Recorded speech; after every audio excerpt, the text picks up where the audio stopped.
are on the top of Come here, Hanson. We need to talk. a hill. Good morning, everybody. It's good to see you all again. Most of you I've met. I'm Chaplain Hoadley, the 62nd Medical Brigade Chaplain, and from downtown Wilder, Idaho originally. So I have something in common with you small town Iowa folks. Most of you from Iowa, or is Iowa folks? Okay, good. This site that we're on here is where Sennacherib, or Sennacherib, had his palace. Sennacherib was arguably one of the greatest rulers of the Assyrian Empire. The Assyrian Empire lasted from maybe around 3000 BC up to about 500. But during Sennacherib's reign, it dominated the region from the Mediterranean all the way to the Gulf. Those of us who are students of the Bible would recall that the Assyrians were also oppressing the Israelites. And in fact, Sennacherib sent a letter to Hezekiah that is recorded in Isaiah, the 35th chapter. We'll talk a little bit more about that later on today.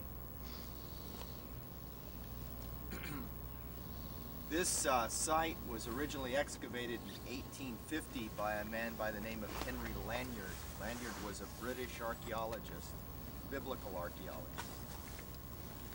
And up until he came here, most people in the world thought the whole story of Jonah was a myth. That there was no city of Nineveh, there was no actual character Jonah, and the whole business about a whale and all that was simply mythology. Sort of an interesting kind of parallel to some thinking that happens today. But I'm going to take you to the city of Nineveh and let you kick the rocks. So I'm of the opinion that the whole thing is true, along with a lot of other stuff that people consider myth. The palace here had 71 rooms.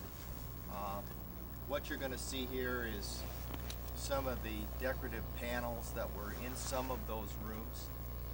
There was a library here. They found 200 tablets that had cuneiform writing on it. They found the key to the writing, and this was the library of the Assyrian Empire. If you see photos of this, what the Iraqis considered a museum back in 1990, many of the panels that are down there were intact. What you're going to see is fragments of what's left over because of all the looting and vandalism that's happened. And when we're down in there, we'll talk a little bit more about the Assyrians' military capabilities and some of the things we can learn from the panels down there. Now this region up here, as you can see, was a strong point for the Iraqis.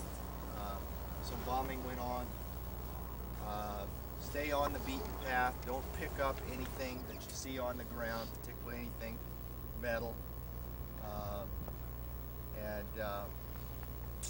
We'll spend about half an hour here so you can relax and enjoy yourself, kind of look some of this stuff over. Are there questions?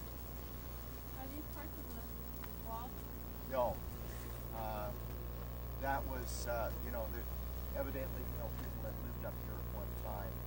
But when you get up there, you can see the Iraqis have dug in positions, and this was a military strong point. Of course, it's the high ground. This is the Mosque of Jonah is the highest point in town. This is the second high point.